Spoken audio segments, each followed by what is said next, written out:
They called it the culling wind. The first wave struck like a whisper in the void, silent, sweeping, unstoppable. One moment, Earth bustled with life. The next, cities flickered out like candles in a gale. Communications blacked out. Oceans boiled in places. Skies rained glass. Then silence. Deafening, maddening silence.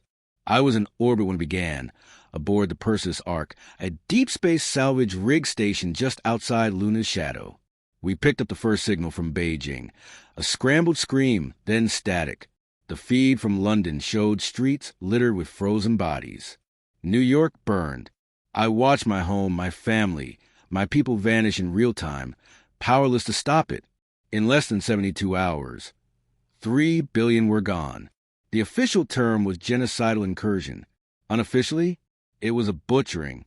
The attackers didn't speak, didn't broadcast demands. They simply came and harvested machines the size of mountains with skin like black crystal, drones so small they passed through ventilation ducts, liquefying anything organic, biological horrors that rewrote ecosystems in minutes. They weren't here to conquer. They were here to erase. We called them the Karen Swarm, though no one knew what they called themselves. They didn't care. They didn't stop. And for a time, humanity fell into a kind of paralyzed grief. The governments that remained tried diplomacy. Those failed. Then retaliation. Those failed too. Our nukes bounced off their hulls like pebbles against a hurricane. Mars fell within days. Europa next. Earth bled. We lost until the silence broke. It started in Iceland, a place that Karen deemed non-viable for extraction. Big mistake. Beneath the geothermal plants and black rock, buried under volcanic ash and forgotten Cold War tunnels, something stirred. A program long dormant. Unauthorized.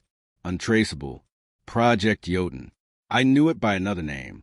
The Monster Vault. And I helped build it. Back in 2135, the UN had greenlit a contingency protocol. Not a weapon, but an idea. A horrific, last-ditch idea. Something the public would never accept. So we buried it in secrecy and ice. We took the worst of human imagination, genetic weaponry, cybernetic horror, AI war constructs, and locked them away in cryogenic stasis. Monsters too dangerous to exist, too cruel to be allowed to breathe. They were never meant to wake up. But after 3 billion dead, Earth stopped pretending to be civilized. I returned to the surface aboard a recon skiff, 2 weeks post-culling. The orbital quarantine was breaking down. Satellites were silent. The moon base had gone dark. And the vault had sent a pulse. Not a distress signal. A beacon. I'll never forget what I saw when I landed in Reykjavik. The sky was the color of a healing bruise. Ash coated the roads. The air stank of ozone and blood. And in the middle of the frozen waste stood one of the Jotun. Her name was Lysara, 7, though the old logs labeled her the Red Widow.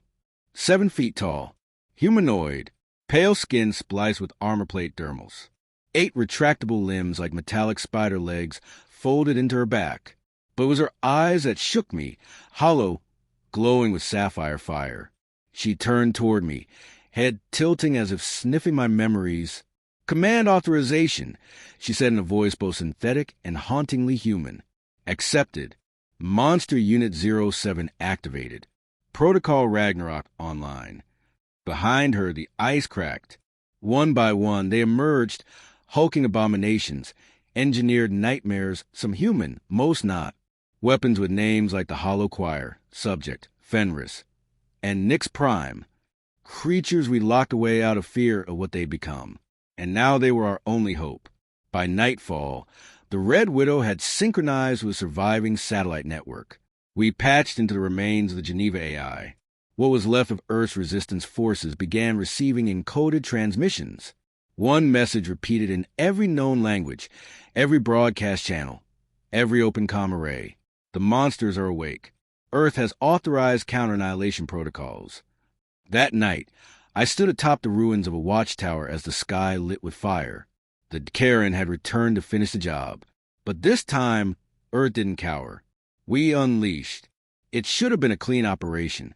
Lasara 7 had coordinated the assault with terrifying precision, like a chess grandmaster dismantling a novice. The Red Widow was more than a war machine. She was an apex strategist. In less than 2 hours, her unit had reclaimed Sector 13, once known as a German Black Forest, now a Karen excavation site. Their towers, those black, crystalline spires humming with dread, crumbled beneath kinetic strikes and gravity well bombs. But then the signal started. It wasn't Karen. That we knew immediately.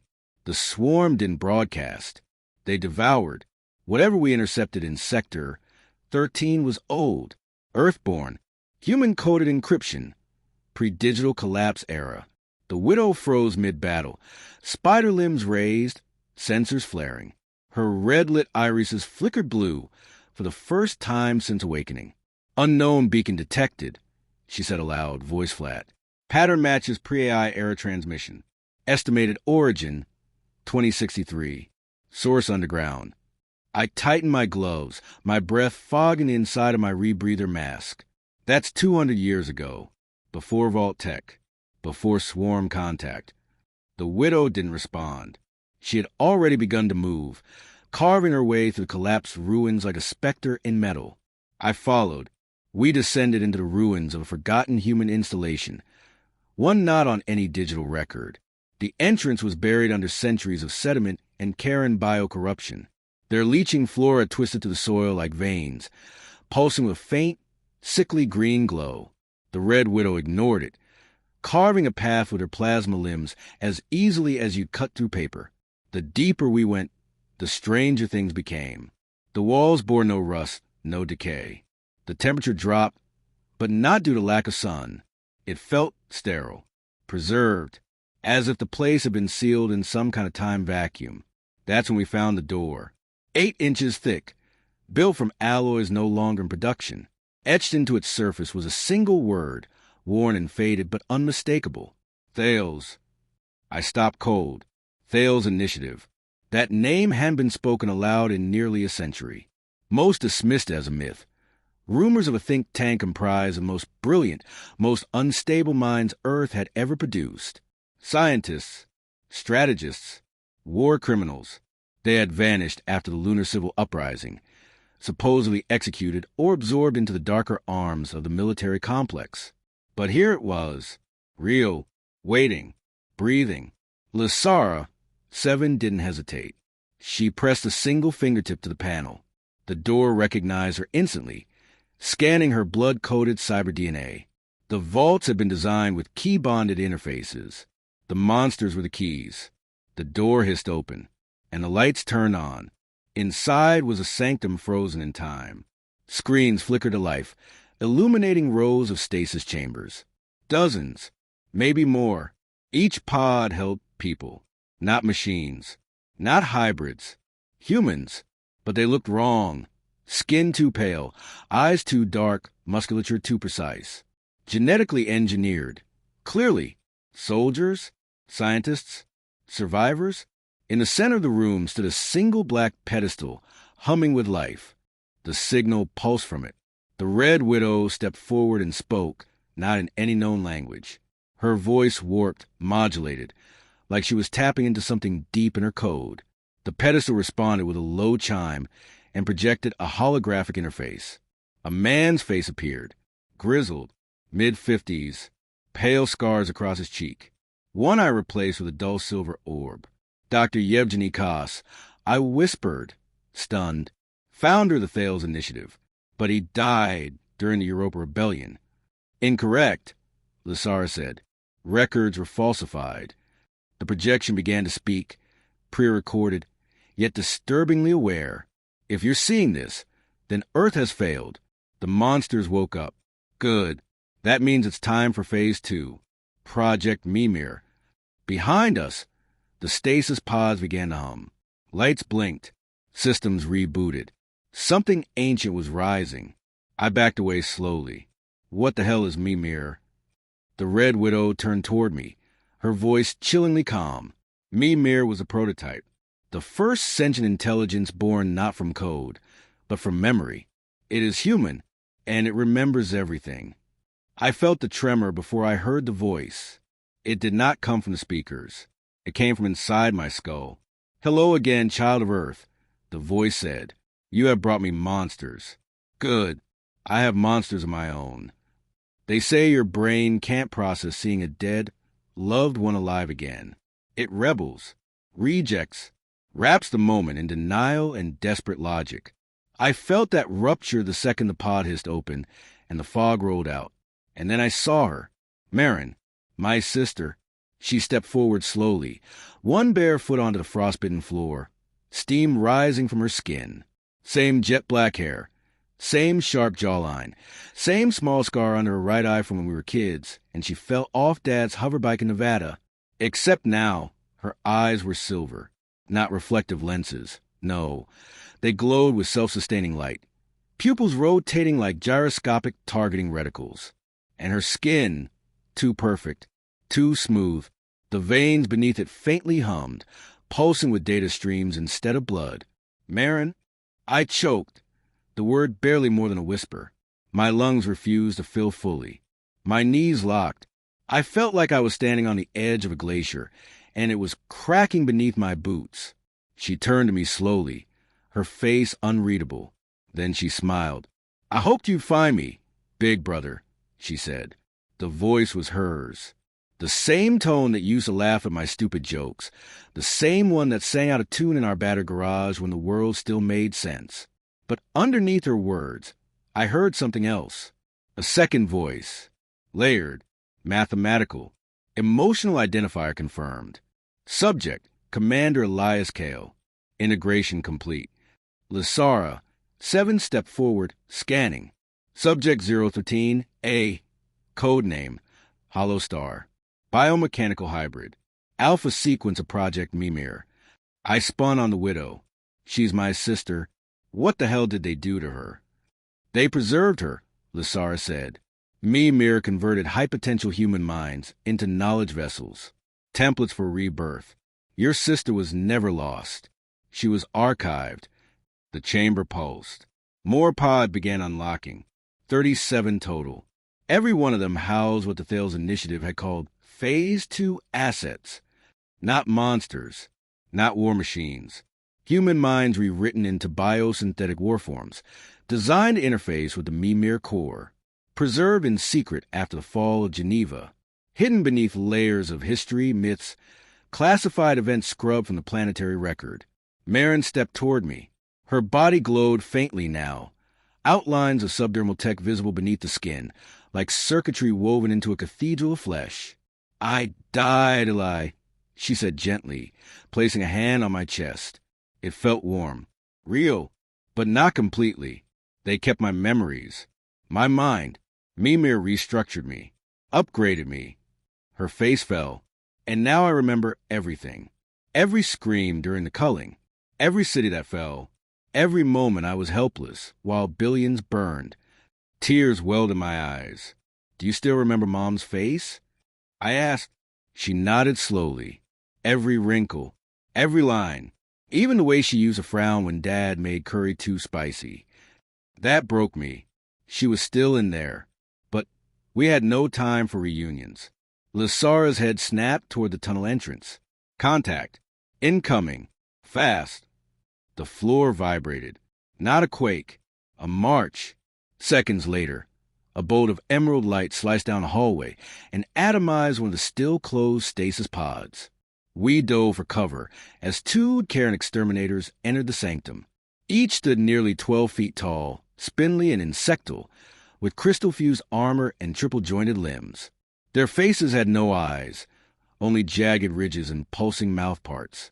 One hissed a sound I felt in my bones. Lysara surged forward before I could even shout. Her spider limbs extended with a harsh crack, plasma tips glowing blue. The Red Widow moved like a dancer of death, a whirlwind of precision and malice. She slammed into the first Karen with such force the wall exploded outward. The second one came for me. Marin, no, Hollow Star, step between us. She raised her right hand. It split open at the wrist, transforming into a shimmering spike of hardlight. One stab. One pulse. The thing howled and burst apart like rotten fruit beneath a boot.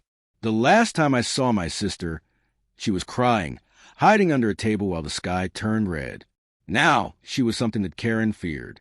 When it was over, we stood among the ruins, surrounded by flickering stasis pods and the blood of aliens we barely understood. Marin turned to me, her voice calm but urgent. Mimir is awake, and he's angry, but we need more. The other vaults, the other monsters.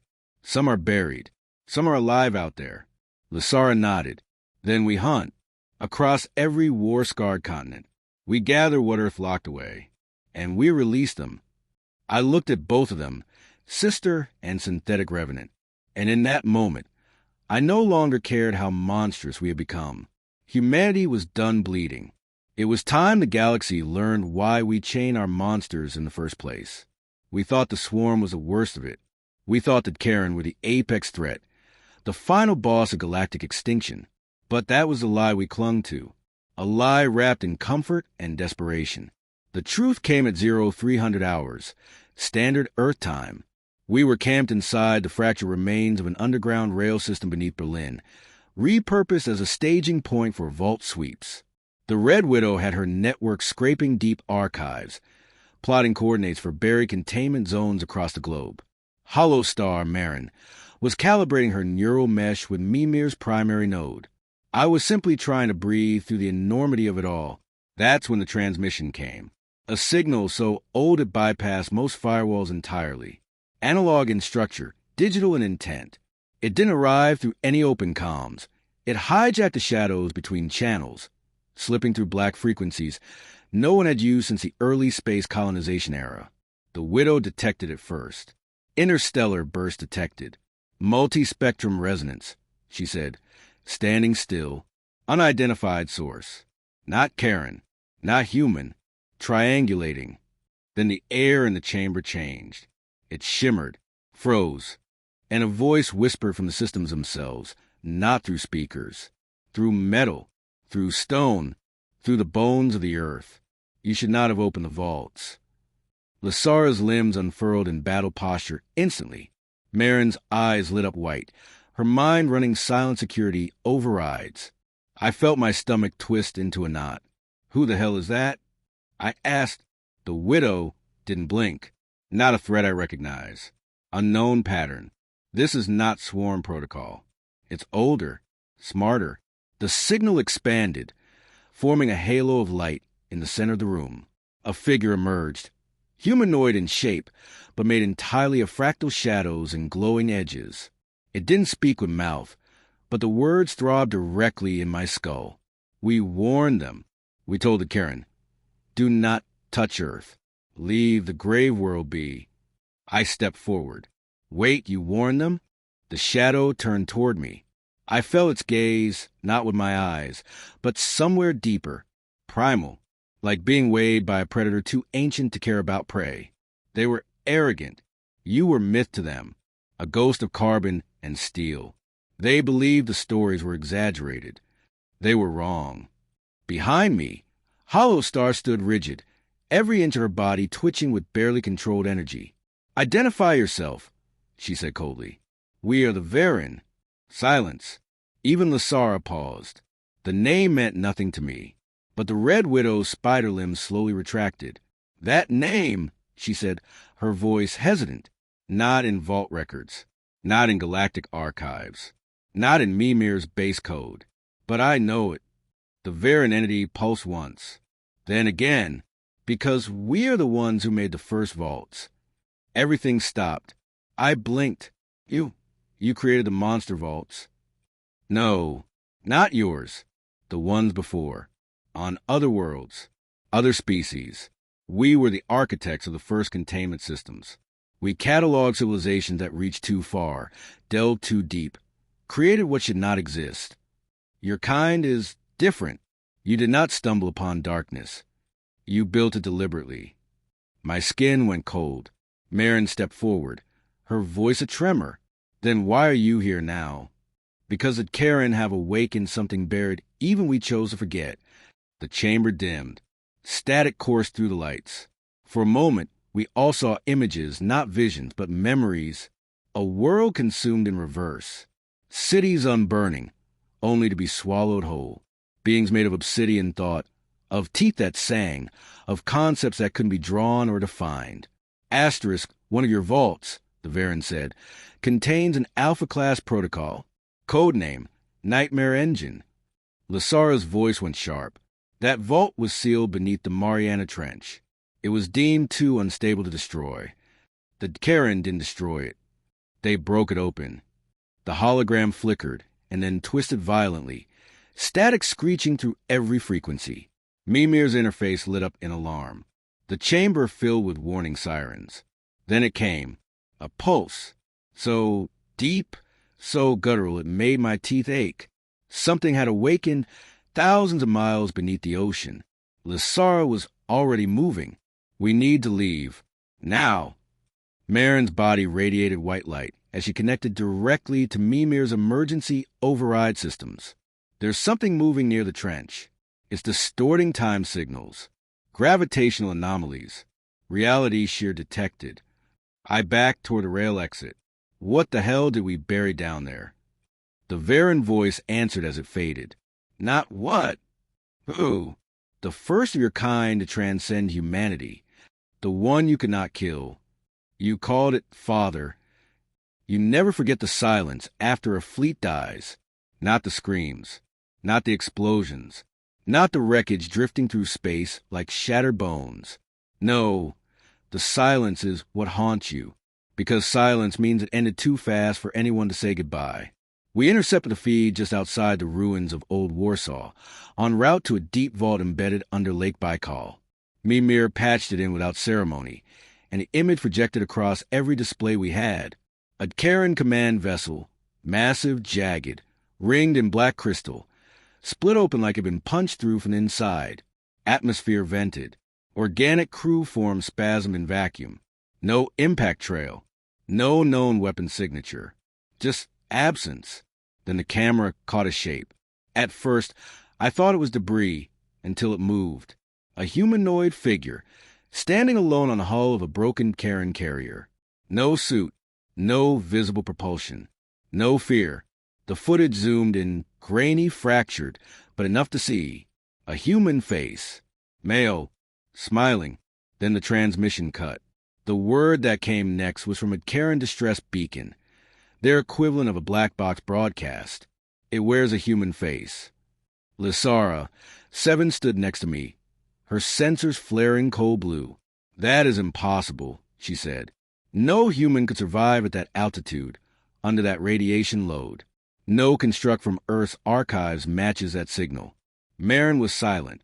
Hollowstar stared at the screen, lips tight, eyes unfocused. It's him. I turned. Who? She looked at me with a pain I didn't understand until she spoke the name. Elias, it's our father. Dr. Sebastian Kael. Scientist. Architect of Vault Zero. Founder of the Lazarus Directive. The secret program that designed the first-generation Jotun. The man who taught us that some monsters had to be created, not just contained. And my father, he died when I was 17. Or so I was told. Shuttle accident during a vault transfer over the Pacific Rim. Apparently, that was a lie. We reached the Lake Baikal vault just after midnight. The surface was still, too still. No wind, no wildlife. The lake was frozen solid, not from temperature, but force, like the water had been locked in place by something massive just below. Lysara activated the entry sequence with her core spike. The ice cracked in a perfect ring, revealing a hatch beneath the surface. Blue lights flickered on beneath the frozen crust, leading into the deep. I turned to Marin. You knew he was in there? She shook her head slowly. I remembered, but not like a memory. More like a warning burned into my code. A fail-safe Mimir embedded in all Phase 2 operatives. What's a fail-safe? Marin met my eyes. If Sebastian Kael awakens, do not approach. Do not negotiate. Do not speak. Run. We descended anyway. The vault was different from the others. Colder. Older. Built into the bones of a forgotten tectonic fault. The walls were etched with anti-cognitive symbols, glyphs designed not to be read. but to keep your brain from looking too long. Then we found a room, a single chamber, circular, featureless. In the center stood a black chair surrounded by a spiderweb of cables and organic roots. And in the chair, he sat waiting, alive, awake, unchanged, same salt and pepper beard, same deep-set eyes, same calm, unsettling stillness he always had, like he was thinking through 17 outcomes simultaneously. My mouth went dry. "Dad," he smiled. "Hello, Elias. You grew up well." Marin took a step forward, her hands glowing with defensive charge. "You're not supposed to be here. You're dead." He stood slowly, eyes never leaving mine. "I had to disappear," he said. "The vaults weren't ready. Humanity wasn't ready. What are you?" I whispered. He extended his arms slowly. "The prototype, before Mimir, before the Jotun. They called it the nightmare engine. I called it the final option." His voice became 2, then 3, then many, a choir of himself, speaking through layers of time and thought. I wasn't the first to transcend humanity. I was the first to survive it. Lasara moved first, lunging toward her with all 8 limbs, faster than I could blink. He stopped her with a word, 1 syllable, 1 sound. She froze in place mid-air, suspended by nothing. He turned to Marin. "I designed you. I loved you, but you were never supposed to come here." Marin's hands trembled. "You left us." He shook his head. "I saved you. From me." Then the chamber began to shake. Mimir's voice rang out in warning tones across every frequency. Cognitive distortion field detected. Vault integrity compromised. Reality bleed imminent. "Dad, what are you doing?" His eyes glowed now, brighter than any construct. "I'm remembering what I was before I was human." Vault Baikal imploded behind us. Not from explosives. From unreality. As we scrambled out through the emergency tunnels, I turned back once, just once, and saw the impossible. Space folding inward on itself where the vault had been. The water wasn't freezing. It was pausing, as if time didn't dare move around that place anymore. The man who had once been my father, Sebastian Kael, was no longer bound by the rules we understood. He wasn't just alive. He wasn't just upgraded. He had become something that rewrote the definitions of life itself. And now he was gone, ascended, launched into the upper atmosphere in a burst of inverted gravity that left nothing behind but scorched marks and a message burned into the ice. Return. To where? We didn't know, but someone else did. The Varen spoke again that night, this time through all frequencies. Not hidden, not subtle, a full broadcast. "You have unleashed a catalyst. He is the link between your monsters and your memories. He remembers what came before your kind was born. He is building a bridge between now and what must never be again." Mimir intercepted the sublayer transmission. Buried in the Varen's words was an embedded signal, coordinates, not on Earth, not in the system. A planetary cluster outside the Scorpii Rift, a dead zone, a graveyard.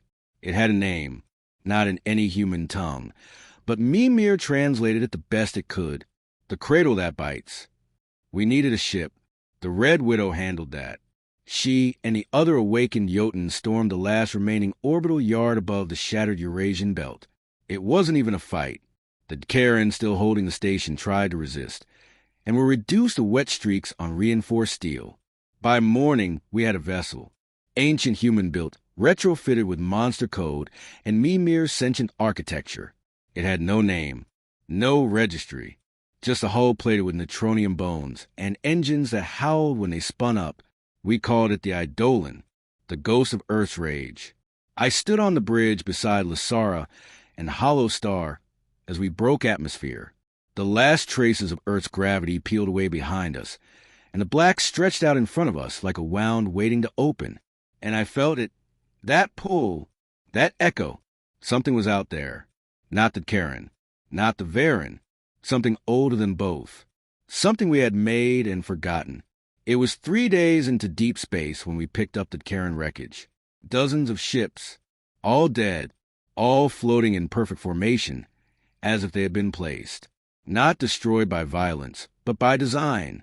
Marin, no. Hollowstar, analyze the data feeds. They tried to follow him, she whispered. Dad led them here. I looked at the bodies. They were smiling. Then we reached the rift. The stars thinned. Light bent at angles that defied physics. One by one, Mimir's systems began going dark. Not from damage, but confusion. Maps refused to stabilize. Distance meant nothing. The cradle loomed in the void, spinning with no sun, its surface covered in massive circular scars, as if something had burst free from beneath its crust. We approached slowly, too slowly, because something saw us. Lysara, 7, froze. Her limbs extended. Incoming transmission. Origin unknown. Origin everywhere. The voice hit us before it spoke. It bypassed Mimir. It bypassed audio. It slammed straight into our minds. You dare follow the firstborn? You think you command the monsters? The monsters were his first. The hull of the Eidolon groaned, screaming like it was alive and in pain. Data cascaded across every screen. Mimir began stuttering. And then, I remember you, Elias. I collapsed, not from pain, but from the weight of it. That voice didn't just speak. It knew. It reached inside me and opened the box I kept sealed. Childhood memories, secrets I never told, fears I never admitted. The voice knew my first kiss, the last word I said to Mom, the shape of the bullet I almost used on myself after culling. Marin screamed. Lysara shuddered and for the first time retreated. But then something cut through the chaos. Mimir's voice. Small, barely audible. Memory corruption detected. Firewall breach imminent. Initializing counter-annihilation protocol. And from the darkness of the rift, we saw him, drifting through space. Human, still, smiling. Sebastian Kael. He reached out a hand toward us, and the cradle that bites opened. It didn't split. It unfolded, like a flower made of shadows, revealing structures inside, vast machines orbiting a singularity, creatures frozen in the act of prayer or terror, beings made of war and silence, and in the center, a throne. He sat down. The nightmare engine became complete. The stars are not ready, he said, but I will teach them fear. There is only one thing the firstborn fears. She built him. She broke him. And she sealed herself away so she'd never have to do it again. That was Mimir's voice, stripped of all digital composure. No modulation, no protocol tone. Just raw urgency, like it was afraid. Not of the Karen, not even the cradle that bites. But of her, the one called Mother. She was not kept on Earth, not even beneath it. Mother was buried within the sun, deep inside the solar inferno, entombed in a gravitational lock that required a planetary bypass to unlock. A vault within a star, built before the collapse, sealed by codes no AI was ever supposed to remember. But Mimir remembered, because she made him.